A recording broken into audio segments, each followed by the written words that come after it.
Good morning, students. Welcome to social science class. Today we are going to discuss the second chapter named Medieval India Society, Resource and Trade. Medieval India Society, Resource and Trade. Last few classes we were discussed the first chapter named Medieval India, the Centers of Power. Centers of Power. മധ്യകാല ഇന്ത്യയിലെ പ്രധാനപ്പെട്ട അധികാര കേന്ദ്രങ്ങൾ ഏതൊക്കെ ഭാഗത്ത് അല്ലെ ഡൽഹി കേന്ദ്രീകരിച്ച് ഭരണം നടത്തിയ, സൗത്ത് ഇന്ത്യയിൽ ഭരണം നടത്തിയ രാജാക്കന്മാർ, പടിഞ്ഞാറൻ ഇന്ത്യയിൽ ഭരണം നടത്തിയ ആൾക്കാർ, അവരുടെ പ്രത്യേകതകൾ, അതൊക്കെയാണ് നമ്മൾ നോക്കുന്നത്. In this chapter the medieval India society, resource and trade. മധ്യകാല ഇന്ത്യ, ഈ മധ്യകാല ഇന്ത്യയിലെ സൊസൈറ്റി, അതുപോലെ ഇവിടെയുള്ള വിഭവങ്ങൾ, അതുപോലെ ട്രേഡ്, ഇവിടെ നടന്ന കച്ചവട ബന്ധങ്ങൾ, കച്ചവടം, ഇതൊക്കെയാണ് ഈ ചാപ്റ്ററിൽ പ്രധാനമായിട്ടും. ഇതിൻ്റെ തുടക്കം എങ്ങനെയാണ്, ഇതിൻ്റെ ഉള്ള വിവരങ്ങൾ എങ്ങനെയാണ് നമുക്ക് കിട്ടുന്നത് അല്ലേ? മധ്യകാല India, medieval India society, resource and trade അല്ലേ? മിഡീവൽ ഇന്ത്യ സമൂഹം, അതുപോലെ വിഭവങ്ങൾ, കച്ചവടം അല്ലേ? ഈ കാര്യങ്ങളാണ് ഈ ചാപ്റ്ററിൽ പറയുന്നത്. In the very first of this chapter, here is a description from Babar Nama, and which was the memoir of the Mughal Emperor Babar. ബാബറിൻ്റെ ഈ പറയുന്ന ആത്മകഥയിലെ കുറച്ച് ഭാഗങ്ങൾ, ഒരു ചെറിയ ഡിസ്ക്രിപ്ഷനാണ് അവിടെ കൊടുത്തിട്ടുള്ളത്. നെയ്മഡ് ബാബർ നാമ. ബാബറിൻ്റെ ഓർമ്മക്കുറിപ്പിൽ നിന്ന് ചെറിയ ഒരു ഭാഗമാണ് അവിടെ കൊടുത്തുള്ളത്. എന്താണ്, what was that description? What is that description? Hindustan is a wonderful land. Compared to other countries, it is entirely different. Compared to other countries of the world, the Hindustan or India is entirely different. The mountains, rivers, forests and deserts here are unique.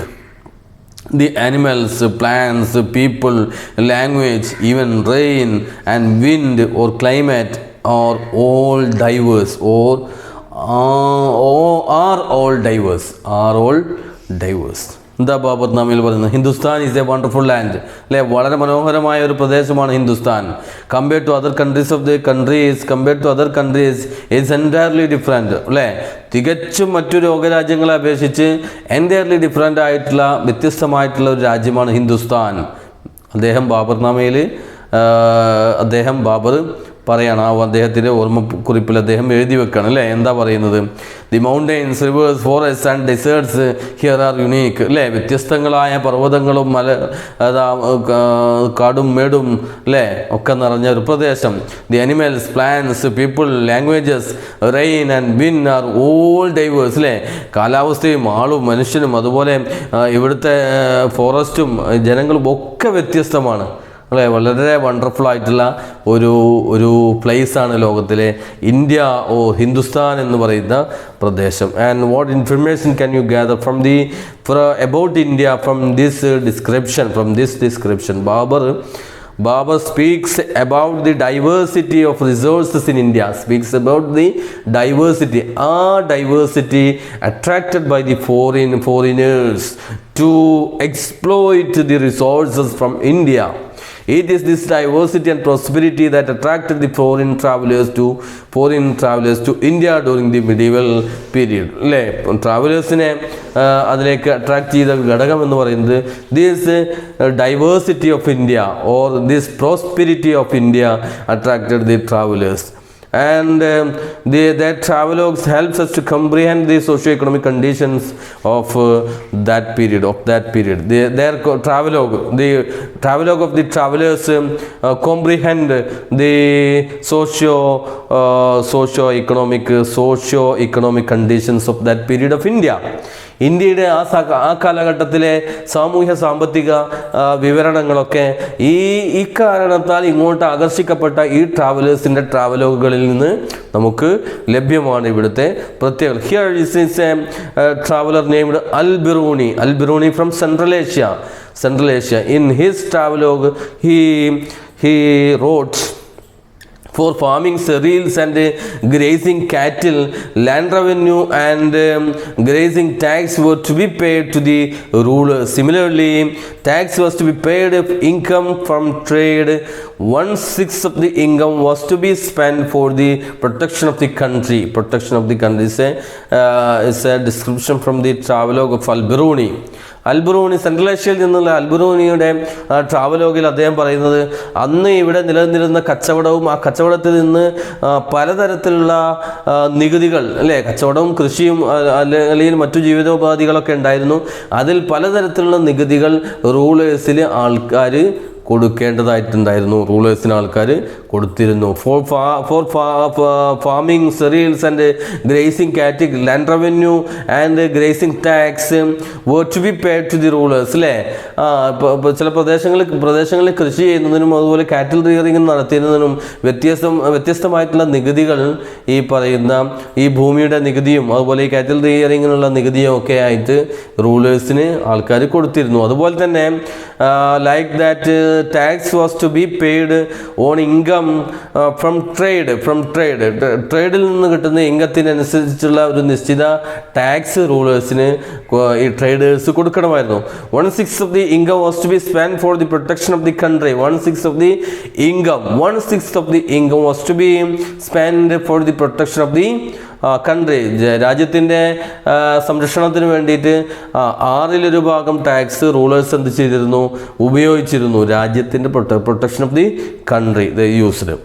And here is this is an extract from the travelogue of Al-Biruni.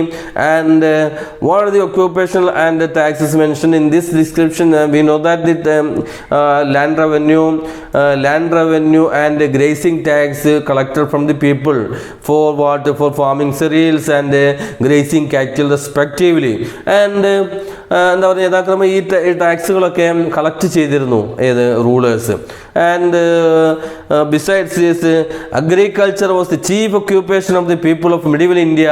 എന്തൊക്കെയായിരുന്നു ഏറ്റവും പ്രധാനപ്പെട്ട ഇന്ത്യയിലെ അല്ലെങ്കിൽ മധ്യ ഇന്ത്യയിലെ ഏറ്റവും പ്രധാനപ്പെട്ട ഒരു ഒക്യുപ്പേഷൻ എന്ന് പറയുന്നത് was agriculture. And what are the products they cultivated? This like cotton, cereals, pulses, indigo, sugarcane, etc. were the major crops produced in the medieval period. Agriculture was the most important occupation on that period, in the medieval period. And through the agriculture, the products or the major crops produced were cotton, cereals, pulses അല്ലേ, കോട്ടണും ധാന്യങ്ങളും പയറുവർഗ്ഗങ്ങളും അതുപോലെ നീലം അല്ലേ, IndiGo and sugar cane, കരിമ്പ്, ഇങ്ങനെയുള്ള കൃഷികളൊക്കെയാണ് medieval കാലഘട്ടത്തിൽ എന്ത് ചെയ്തിരുന്നത്, cultivate ചെയ്തിരുന്നത്.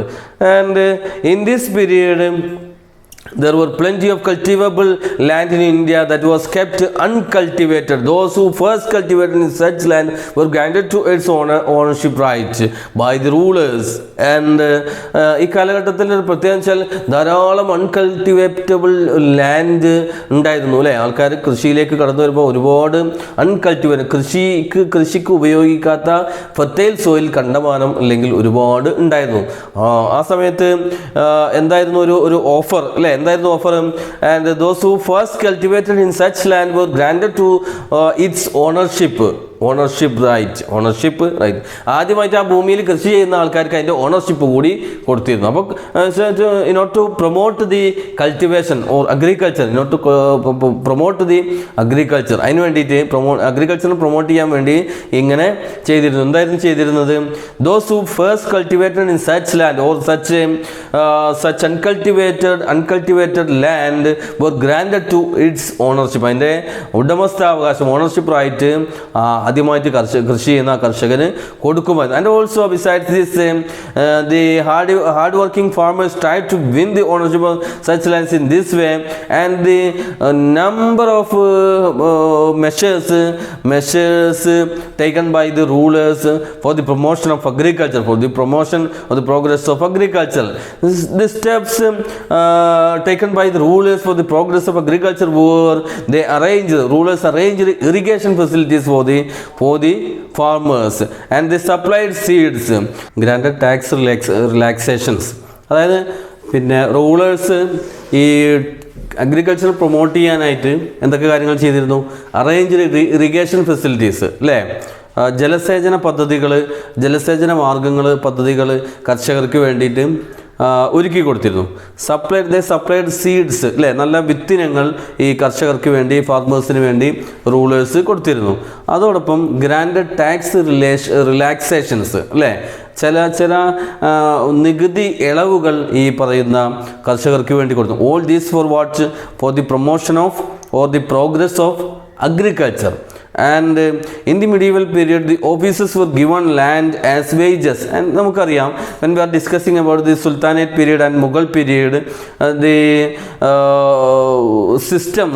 systems implemented by the rulers of Mughals and Sultans were is Ikta system and Jagirdari system. Through these systems the officers given land as wages. അങ്ങനെ സർക്കാർ അല്ലെങ്കിൽ റൂളേഴ്സിൻ്റെ കീഴിലുള്ള ഉദ്യോഗസ്ഥർക്ക് ഭൂമി കൊടുത്തിരുന്ന, അവരുടെ കൂലിയായിട്ട്, അവരുടെ വേതനമായിട്ട് പിന്നെ ലാൻഡ് കൊടുത്തിരുന്ന ഒരു സമ്പ്രദായവും ഉണ്ടായിരുന്നു. അതിന് എക്സാമ്പിളാണ് ഈ പറയുന്ന ഇക്ത സിസ്റ്റവും അതുപോലെ ജാഗിർദാരി സിസ്റ്റവും ഒക്കെ അല്ലേ. Iqta system during the period of sultans and the jagirdari system during the period of Mughals. And അതുപോലെ ധാരാളം തൊഴിലുകൾ were also in towns like weaving and other handicrafts. The cotton, indigo, silk produced by the rural folks enriched the textile industry. The Indian weaving produced garments of different colors and quality. The garments made of silk, cotton and wool were imported among them. New tools like a spinning wheel and looms were used for weaving. Indigo and color mixtures were used for dyeing the textile. Indian textile won world famous. Indian textile became world famous. അപ്പോൾ അങ്ങനെ നോക്കുമ്പോൾ ഈ മേഖലകളൊക്കെ കൃഷി അനുബന്ധമായി ധാരാളം മേഖലകൾ ഉയർന്നു വരുന്നു.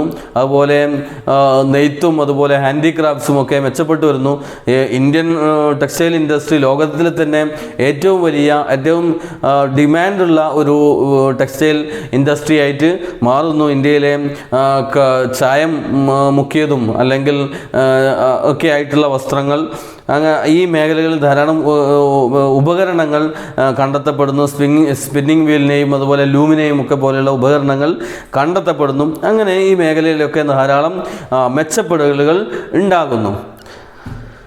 ഇനി നമ്മൾ ഈ സൊസൈറ്റിയുടെ സ്ട്രക്ചർ നമ്മൾ പറയുന്നത് എന്താ? സൊസൈറ്റി അതുപോലെ റിസോഴ്സസ് ആൻഡ് ട്രേഡ് അല്ലേ.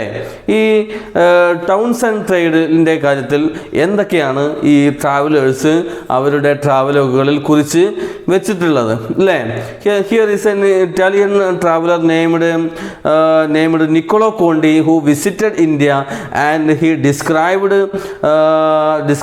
about Vijayanagara. We know that the Vijayanagara Empire, and about that Niccolo Conti describes the great town Vijayanagara is situated near steep mountain ranges അല്ലേ. കുത്തനെയുള്ള മലകൾക്ക് താഴെയുള്ള വലിയ ഒരു നഗരമായിരുന്നു ഈ പറയുന്ന വിജയനഗര എന്ന് പറയുന്ന സാമ്രാജ്യം അല്ലെങ്കിൽ നഗരം. And there are attractive gardens and groves in this town അല്ലേ. വളരെ ആകർഷകമായിട്ടുള്ള മനോഹരമായ ഗാർഡൻസിനാൽ സമ്പുഷ്ടമായിരുന്നു ഈ town. The markets of this prosperous town are full of costly goods അല്ലേ. ഇവിടെയുള്ള മാർക്കറ്റുകൾ വളരെ വിലപിടിപ്പുള്ള സാധന സാമഗ്രികളെ കൊണ്ട് നിറഞ്ഞ ഒരു നഗരമായിരുന്നു എന്നൊക്കെ Niccolo Conti describes in his travelogue. And Niccolo Conti was an Italian traveler. And the agricultural progress created favorable conditions for the prosperity of trade and commerce. Indian spices, textile, leather, gems, sandal, metals, pearl, ivory, etc. were in great demand in foreign countries. With the improvement of agriculture, ഈ മേഖലകളിലൊക്കെ ധാരാളം trade and കൊമേഴ്സിലൊക്കെ മെച്ചപ്പെടലുകൾ ഉണ്ടാകുന്നു. അതിൻ്റെ ഭാഗമായിട്ട് trade and commerce മെച്ചപ്പെടുന്നു, അതിൻ്റെ prosperity ഉണ്ടാകുന്നു. ലോകരാജ്യങ്ങൾക്കുമായിട്ട് ഇന്ത്യക്ക് കണക്ഷൻ ഉണ്ടാകുന്നു. ഇന്ത്യയിൽ നിന്നുള്ള ഇത്തരം ഉൽപ്പന്നങ്ങൾക്ക് ഇന്ത്യയിലെ സ്പൈസസ്, അതുപോലെ ടെക്സ്റ്റൈൽ ഉൽപ്പന്നങ്ങൾ, തുകൽ ഉൽപ്പന്നങ്ങൾ, ലെതർ ഉൽപ്പന്നങ്ങൾ, ജംസ്, രത്നങ്ങൾ, സാൻഡൽ, മെറ്റൽസ്, പേൾ, മുത്തുകൾ, ഐവറി, ഇങ്ങനെയുള്ള സാധനങ്ങൾക്കൊക്കെ വലിയ ഡിമാൻഡ് ലോക മാർക്കറ്റിൽ ഉണ്ടാകുന്നു ഇന്ത്യൻ ഉൽപ്പന്നങ്ങൾക്ക്. These commodities attracted traders to India. All these commodities, these prosperous commodities or the എന്താ പറയുക, അത്രയും വില കൂടിയ ഇത്തരത്തിലുള്ള ഉൽപ്പന്നങ്ങൾ ആരെ ഇങ്ങോട്ട് ആകർഷിച്ചു? ഫോറിൻ ട്രേഡേഴ്സിനെ ഇങ്ങോട്ട് വിദേശ രാജ്യങ്ങളിൽ നിന്നുള്ള ട്രേഡേഴ്സിനെ ഇങ്ങോട്ട് ആകർഷിച്ചു. Several traders from different parts of the world reached in India in the medieval period for to collect or to trade all this the above goods like Indian spices, textiles, leather, gems, sandal, metal, etc. ഇതിനൊക്കെ ഈ foreign traders ഇന്ത്യയിലേക്ക് വരാൻ തുടങ്ങി. അങ്ങനെ പല രാജ്യങ്ങളിൽ നിന്നുള്ള ലോകത്തിൻ്റെ വിവിധ ഭാഗങ്ങളിൽ നിന്നുള്ള ട്രേഡേഴ്സ് ഈ പറയുന്ന ഇന്ത്യയിലേക്ക് കച്ചവടത്തിന് വേണ്ടി വന്നു. The main foreign traders were from China, from Arab, from Portuguese, Dutch, English, French, ഇങ്ങനെയുള്ള ലോകത്തിൻ്റെ വിവിധ ഭാഗങ്ങളിൽ നിന്നുള്ള വിവിധ രാജ്യക്കാർ ഇന്ത്യയിലേക്ക് അട്രാക്റ്റ് ചെയ്യപ്പെട്ടു. എന്തിനു വേണ്ടിയിട്ട്? to trade the prosperous goods like Indian textile, leather, gems, sandal, metal, etc. അങ്ങനെയുള്ള ഗുഡ്സ് കച്ചവടം ചെയ്യാനായിട്ട് ലോകത്തിൻ്റെ വിവിധ ഭാഗങ്ങളിൽ നിന്നുള്ള ട്രേഡേഴ്സ് ഇങ്ങോട്ട് വരാൻ തുടങ്ങി. From China, from Arabian countries, from Portuguese, from Dutch, from English, from French, അങ്ങനെയുള്ള പല രാജ്യങ്ങളിൽ നിന്നും എത്താൻ തുടങ്ങി. And here is another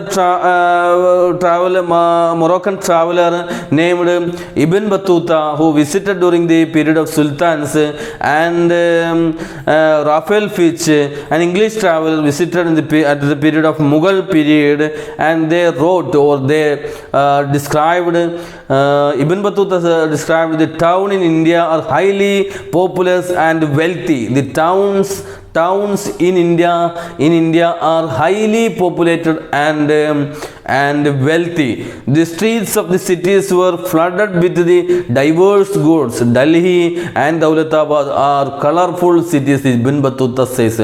and Ibn Battuta അദ്ദേഹത്തിൻ്റെ ട്രാവലോഗിൽ അദ്ദേഹം പറഞ്ഞത് the towns in India highly populated and also wealthy, വളരെ സമ്പുഷ്ടമായ ജനനിബിഡമായ സിറ്റികളാണ് ഇന്ത്യയിലെ towns. And also the streets of the cities were flooded with diverse goods. അല്ലേ, ഓരോ സിറ്റികളിലെയും സ്ട്രീറ്റുകൾ വൈവിധ്യമാർന്ന പ്രോഡക്റ്റുകളെ കൊണ്ട്, ഗുഡ്സുകളെ കൊണ്ട് നിബിഡമാണ്. മാത്രമല്ല ഡൽഹി, ദൗലത്താബാദ് ഒക്കെ വളരെ കളർഫുൾ ആയിട്ടുള്ള സിറ്റീസാണ് എന്ന് ഇബ്ൻ ബത്തൂത്ത. അതേപോലെ ഇംഗ്ലീഷ് ട്രാവലർ റാഫേൽ ഫിച്ച് പറയുന്നത് Agra, Fatehpur Sikri and Ahmedabad are bigger than London. അല്ലേ, ലോകത്തിലെ തന്നെ വലിയ സിറ്റിയായ ലണ്ടനേക്കാൾ വലിയതാണ് ഈ പറയുന്ന ഇന്ത്യയിലെ ആഗ്രയും ഫത്തേപൂർ സിക്രിയും അതുപോലെ അഹമ്മദാബാദും ഒക്കെ ലണ്ടനേക്കാൾ വലിയ. ഇംഗ്ലീഷുകാരനായിട്ടുള്ള ട്രാവലറാണ് പറയുന്നത്. അല്ലേ, അദ്ദേഹം എഴുതി വെക്കുകയാണ്. And the biggest city in the world, London was the biggest city in the world. അപ്പോൾ അതിനേക്കാൾ വലിയതാണ് ഇന്ത്യയിലുള്ള അക്കാലത്തെ മിഡീവൽ കാലഘട്ടത്തിലെ ഈ സിറ്റികൾ. Delhi is a big and wealthy city. Delhi വലുത് മാത്രമല്ല, അതോടൊപ്പം ഇറ്റ്സ് എ വെൽത്തി സിറ്റി. അപ്പോൾ all these descriptions says or shows what, ഇന്ത്യയുടെ പ്രോസ്പെരിറ്റി ആണ്, അല്ലേ, റിസോഴ്സ് വെൽത്താണ്. ഇന്ത്യയുടെ അത്രയും സമ്പുഷ്ടമായ ഒരു രാജ്യമായിരുന്നു ആ മിഡീവൽ കാലഘട്ടത്തിൽ. ഈ സമ്പുഷ്ടിയാണ് ആരെ അട്രാക്റ്റ് ചെയ്തത്? Attracted by the foreign traders like from Arabian countries, from China, from French, from English, from Dutch, അങ്ങനെയുള്ള ലോകത്തിൻ്റെ വിവിധ ഭാഗങ്ങളിൽ നിന്നുള്ള ട്രാവലേഴ്സിനെ അട്രാക്റ്റ് ചെയ്തത് ഇന്ത്യയിലെ ഈ സമ്പുഷ്ടിയാണ്.